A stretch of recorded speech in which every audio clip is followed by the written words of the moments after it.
Ya 97, saya ini udah begini-begini aja nggak bisa. Namboru puji Tuhan, hebat dohoba, Tuhan Yesus luar biasa buat Namboru bah. Tepuk tangan dulu buat Namboru. Luar biasa, luar biasa. Jadi, ya betul. Nah, kita buka di pengkhotbah ya. Pengkhotbah perjanjian lama loh Pak. Iya betul. Pengkhotbah 3 apa? Bukain kita. Pakai handphone aja Pak. Ini dia. Iya, ya. Oke, ya sudah. Iya saya. Oh ini. Aduh Tuhan. Emang Kalau usia nggak bisa bohong ya. kalau Namboru loh. Usia nggak bisa bohong loh. Itu nama tua daging. Pengkhotbah 3 ya. Di dalam pengkhotbah 3 saya cuma mau kasih tahu nih ada ayat yang kita semuanya pasti tahu. Ya, saya membacakan ayat 11. Dikatakan apa? Ia huruf besar membuat segala sesuatu indah pada waktunya, bahkan ia memberikan kekekalan dalam hati mereka. Tetapi manusia tidak dapat menyelami pekerjaan yang dilakukan Allah dari awal sampai akhir. Oke, sebelum sampai ke ayat ini diawali dengan apa? Ayat 1 sampai dengan ayat 10 isinya mengenai apa? Ada waktu untuk lahir, ada waktu untuk meninggal, ada waktu untuk menanam, ada waktu untuk mencabut, ada waktu untuk membuang, ada waktu untuk mengumpulkan, ada waktu untuk memeluk, ada waktu untuk menahan diri, ada waktu untuk merobek, ada waktu untuk menjahit, ada waktu untuk mengasihi, ada waktu untuk membenci, ada waktu untuk perang, ada waktu untuk damai. Banyak sekali. Ini berbicara mengenai season. Ini berbicara mengenai musim. Ya, jadi ternyata sebelum masuk ke ayat 11 ini dimulai dulu dengan apa yang Tuhan kasih tahu sebagai season atau musim di dalam hidup kita. Banyak sekali kejadian-kejadian di dalam hidup kita yang semuanya itu berisi mengasihi, membenci, menguburkan, melahirkan, memeluk, menahan diri. Semua ada di situ. Ya. Tentu kalau tadi kita berbicara mengenai 2021, tadi Dede berbicara mengenai bagaimana Tuhan meluputkan dia. Liana berbicara mengenai bagaimana COVID ini. Itu sudah menyerang keluarga kita langsung. Ada anggota keluarga kita yang pergi. Ya, betul-betul itu menyakitkan, itu menyedihkan. Saya lagi pikir-pikir, oke Tuhan, kalau ada yang sedih begitu, yang senangnya yang mana Tuhan? Saya lagi coba pikir-pikir, apakah ada yang lahir? Karena udah ada yang pergi. Ya. Tapi ternyata memang Tuhan selalu tambah-tambahkan kepada kita untuk kita bisa lengkap di dalam melewati setiap momen hidup kita. Saya mau katakan bahwa Tuhan berbicara mengenai momen hidup kita ini melalui ayat di Pengkhotbah 3 ayat 11. Ini waktu saya baca ini saya bilang luar biasa sekali, walaupun saya sudah sering mendengar dan kita sudah sering mendengar, walaupun dia berkata ia membuat segala sesuatu. Ingat, segala sesuatu. So mau itu enak, mau itu nggak enak, mau itu menyedihkan, mau itu penuh dengan sukacita, tetapi dibilang indah pada waktunya. Susah kita mau bilang indah pada waktu sakit COVID. Susah kita mau bilang indah kalau pada waktu kecelakaan. Susah kita indah kalau pada waktu kita kehilangan anggota keluarga kita, kehilangan pekerjaan, kemudian di PHK. Susah kita mau mengatakan indah. Dari mananya indah, bos? Kagak ada indah-indahnya itu. Tapi kalau firman Tuhan bisa bilang segala sesuatu indah pada waktunya, berarti there must be something, ada reason Tuhan bicara begitu. Nah, Yang keren adalah kembali kepada tahun baru dulu nih, ya. Kalau kita berbicara mengenai tahun baru, kita selalu bilang, ayo ya, optimis ya, 2022 ya, oke ya, optimis, oke. Kali Lai Batara mungkin lebih paham, dia sebagai seorang banker yang handal di dunia internasional. Saya percaya bahwa Lai ini udah bisa memprediksi mengenai kalau kita bilang proyeksi mengenai perekonomian untuk 1 tahun 2 tahun ke depan. Dia udah bisa melihat dari secara secara ilmiah bagaimana pergerakannya dan kemana arahnya. Beliau adalah pakar dari segala pakar. Karena apa? Dia bisa berbicara itu karena dia punya gambaran yang jelas mengenai keadaan saat ini. Oh, saat ini kondisinya di posisi sini, sehingga pergerakannya ini saya perkirakan proyeksinya. Kalau ini kayak begini, saya optimis nanti bisa begini. Atau untuk menghindari terjadinya kegagalan, saya harus melakukan tindakan seperti begini. Keluarlah kebijakan-kebijakan yang baru. Keluarlah peraturan-peraturan atau strategi-strategi baru. Itu akan menimbulkan optimisme. Wah, puji Tuhan deh, 2022 di akhirnya kita akan nantinya bisa begini. Kenapa si Lai bisa optimis? Karena dia berdiri di atas fakta yang ada pada saat ini. Ya. Tapi sekarang kita sebagai orang Kristen kadang-kadang gimana kita mau berbicara mengenai fakta saat ini kalau baru saja anggota keluarga saya yang meninggal karena COVID 2 orang. 3. Nah, itu baru dari keluarga kita, belum dari keluarga mama. Ya, jadi di mana saya mau ada optimismenya seperti begitu? Terus firman Tuhan mau bilang segala sesuatunya indah, itu tidak mungkin. Tapi ada yang keren di sini di ayat di 1 Petrus. Sewaktu saya baca, aduh gile nih firman Tuhan benar-benar ya. 1 Petrus 1.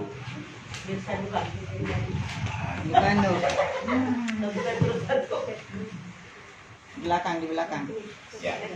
Nah, ya. Nah.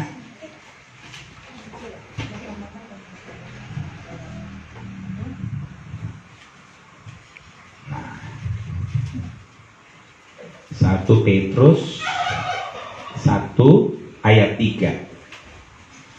Terpujilah Allah dan Bapa Tuhan kita Yesus Kristus yang karena rahmat yang besar telah melahirkan kita kembali oleh kebangkitan Yesus Kristus dari orang mati kepada suatu hidup yang penuh pengharapan. Nah, tadi tahun yang baru penuh dengan optimisme. Saya mau mengatakan kepada saudara, kalau cuma optimisme itu bisa ada faktor-faktor eksternal yang akhirnya menggagalkan optimisme kita. Emang si Lai ngerti waktu tahun 2020 tiba-tiba mau ada COVID? Nggak ada yang tahu. Nobody knows. Jadi optimisme itu tiba-tiba kandas di tengah jalan karena ada faktor eksternal yang sehingga tidak bisa perencanaan itu, strategi itu direalisasikan. Tapi saya mau kasih tahu apa yang namanya pengharapan di dalam Tuhan. Kalau pengharapan di dalam Tuhan itu bukan based on fakta saat ini, bukan berdasarkan kenyataan yang kita lihat di depan kita saat ini, tetapi pengharapan itu berdasarkan janji Tuhan. Semuanya katakan janji Tuhan. Janjinya apa? Dikatakan begini bahwa kita akan memiliki suatu hidup yang penuh pengharapan. Saya sudah mengerti apa yang artinya benar-benar berharap pada waktu saya benar-benar at the lowest point in my life. Ya, pada waktu saya cuma bukannya mau bersedih-sedih, tapi saya cuma mau membagikan kepada kita betapa pada waktu kita mendengar berita yang paling tidak enak di dalam diri kita, kita merasa bahwa that's the end of the world. Itu akhir semuanya, sehingga sulit untuk kita melihat satu harapan. Tapi kalau di sini dibilang gini, bahwa kebangkitan Yesus Kristus dari antara orang mati membawa kita kepada suatu hidup yang penuh pengharapan. Wow, itu message yang saya mau bagikan.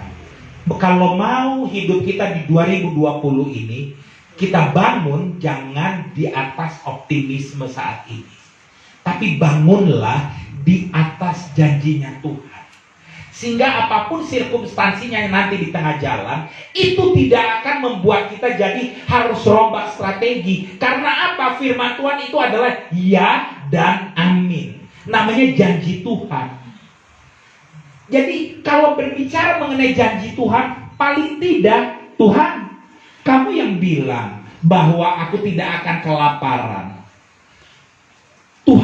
Tuhan yang bilang bahwa engkau akan mencukupkan segala keperluanku menurut kemurahan hatimu. Ya berarti semuanya akan Tuhan cukupkan. Berarti itu semuanya akan Tuhan sediakan. Ya udah. So sekarang kita masuk di dalam tahun 2022 yang tidak perlu lagi khawatir. Kita bangun 2022 itu dengan satu keyakinan yang luar biasa. Yes, 2022 akan menjadi lebih hebat, lebih baik, karena saya tahu ada janji Tuhan yang menjadi pegangan saya, yang akan menjadi pijakan buat saya. Saya nggak ngerti lagi gimana pada waktu saya ngelihat teman-teman saya satu persatu, angkatan-angkatan saya, kalau saya itu di grup teman-teman kuliah atau teman-teman SMA atau kayak gitu, oh si Anu udah sakit, Anu masuk rumah sakit, udah ini, rumah tangganya begini terus begini, ada yang hancur berantakan atau kayak gini. Saya bilang, kok ternyata mengerikan ya. Jadi itu kadang selalu saya pergunakan untuk menjadi satu bahan refleksi buat saya. Puncaknya itu kemarin itu waktu ada teman saya dari Korama HKBP Menteng, dia marga Siahan juga, Siahan kita Hinalang, ya. Apa? Iya, si Opung Sabar, ya kan anaknya si Tua Leonard, ya. Dia itu, saya mau kasih tahu ini. 2017, ya, dia lagi lari pagi. Sesuatu hal yang positif nggak? Lari pagi rutin, kayak Batara nih yang perutnya rata, ya, rutin jogging di dekat rumahnya di Saharjo, rutin. Tiba-tiba out of nowhere datanglah sebuah Metro Mini dikemudikan Marga Silitong. Ada Marga Silitong di sini? Nggak ada, oke. Saudara Ye. Oh ya, udah. Umur 16 tahun. Umur 16-17 tahun. Disenggol lah bapak udah ini. Udah? Oke. Matikah dia? Tidak mati. Dia sehat, dia segar, dia kenapa-napa, tetapi dibawa ke rumah sakit, diperiksa. Oke, nggak kenapa-kenapa. Terus menerus, mulai dia pusing, mulai dia akhirnya hit, error. Orang ngomong kemana, udah mulai korslet, ya gitu. Dibawa ke pon, diangkat ininya.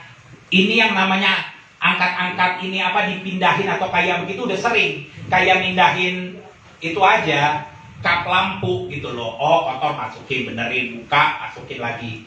Darah keluar, dimasukin lagi atau kayak begitu. Sehingga sampai benar-benar dia itu tidak kenal orang-orang. 5 tahun penderitaan seperti begitu. Gradually, pelan-pelan. Sampai akhirnya kemarin diambillah ukuran 5x5 cm dari otaknya ini, disimpan di Batan karena kepalanya harus dibuka karena keluar itu terus sama boru darah cairan dari kepalanya. Jadi disimpanlah itu di Batan supaya harus ada penyimpanan yang steril atau apalah, saya nggak ngerti. Nah, dioperasi dan gitu segala macam untuk kesekian puluh kalinya. Apa yang terjadi? Pergilah dia akhirnya. Nah, poin saya mengatakan apa? 5 tahun dia melewati ini, itu buat saya itu adalah satu goncangan. Banyak sekali kita baru penderitaannya sedikit atau tapi langsung, aduh Tuhan kok ini kayak begini. Ini saya mau katakan tadi, dia adalah orang yang dia melakukan cuman